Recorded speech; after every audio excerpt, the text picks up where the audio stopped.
today we are learning the knot stitch, the love knot, the King Solomon's knot, the Solomon's knot, whatever you want to call it, it's all the same stitch.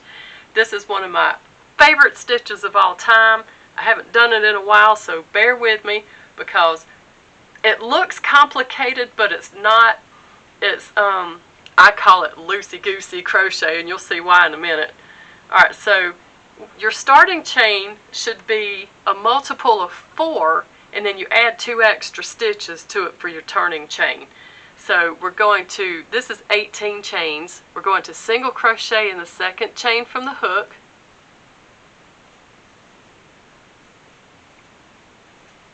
Alright, now here's where it gets fun. That's the last normal that you have in this whole pattern stitch.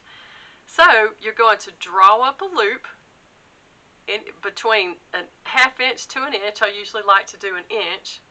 You're going to yarn over and you're going to pull that through. Now see where I'm holding it right here? See where I got my thumb? You're going to kind of hold that because you're going to go back into that stitch like this. Pull up a loop in the middle of that loop. Kind of like doing a single crochet.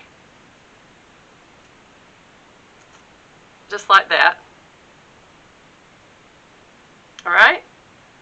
Now we're going to draw up another loop. We're going to do the same thing.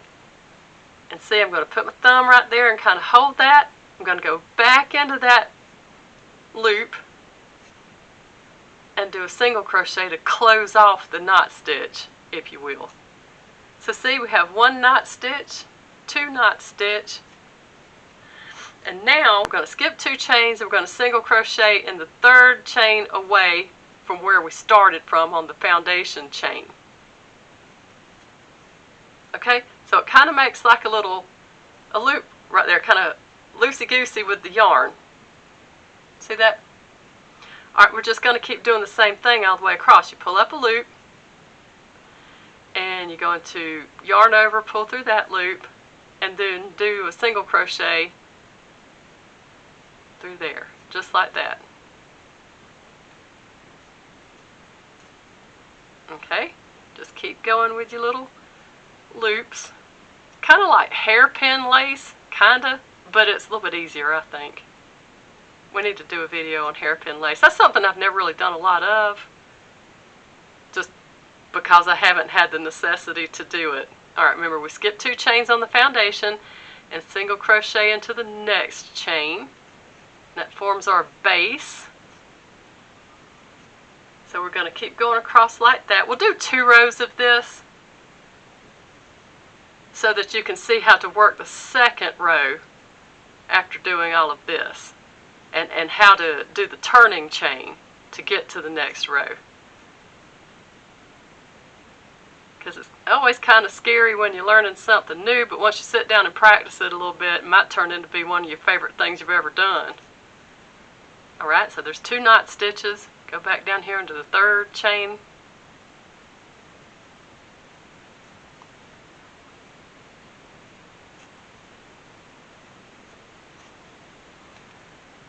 Alright, I'm kind of sticking with you because this is a little, it's different, I know. But it's the same principle, you're just hooking and looping, that's all you're doing.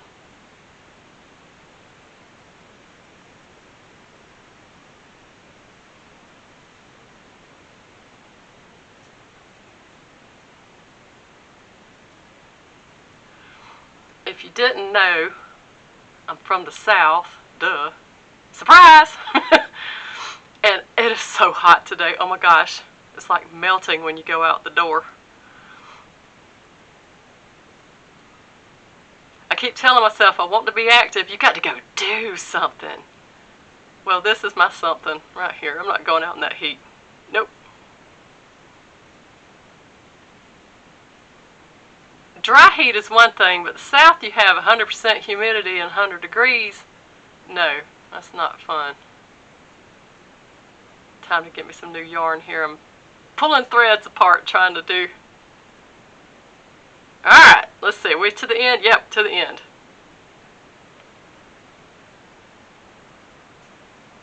Now, I get to show you how to do the turning chain.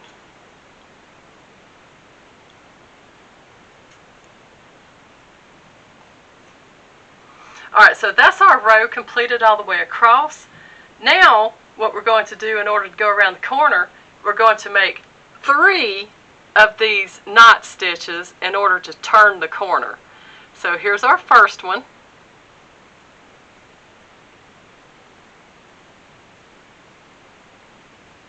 There's one.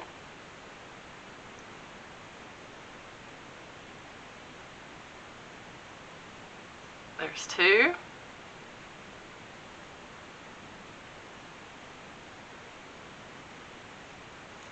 And there's 3, okay? Just like that, I'm going to pull up a loop so I can take my hook out. So that's how that looks. Now I'm just going to flip it over like that. I'm going to put my hook back in. And you're going to do a single crochet right here in the first stitch. You just kind of go in between the strands of that first love knot, do a single, just like that. Alright, and you're going to do another single crochet in this next knot stitch right beside it. So it's 2 single crochets back to back, and then what you're doing is you're working knot stitches between sets of knot stitches. Alright, so we're going to make 2 knot stitches in order to traverse the gap as you would. Let's see here. Alright. There's that. Alright, so draw up a loop, yarn over, pull it through, go back under that loop you just made and single crochet. Alright, now we're going to find the next knot loop down here. That'll be this one. And do 2 single crochets in the top of it. So that's the end of one set and the beginning of the next. Alright, so there's that. Pull it up, yarn over, single crochet, pull it up, yarn over. And you don't have to, you just kind of eyeball and be as consistent as you can with the length of these love knots, these loops that you pull up. You don't have to be scientific with it unless you just want to, unless that's the way you roll. That's alright. But it just, as long as it's light and airy, it's fine. This is, now remember, I'm using this thick yarn for instructional purposes only, so you can see it on film. But when you do this in baby yarn, oh my gosh. I have a pattern for a baby dress using this for the skirt, and that will be an upcoming video. And I probably will use the baby yarn for that instructional video, so we'll just have to play with that one. Oop. I don't know how well that's going to translate onto camera, but we will figure it out because it's such a lovely little thing, and it showcases exactly what you can do with this love knot. I call it the Solomon knot. That's just how I learned it. And we've made it to the end. 2 singles. Alright. So there we've made our little meshy fabric with the love knot. And you can see how that makes just a beautiful lace. And there you have the King Solomon's knot.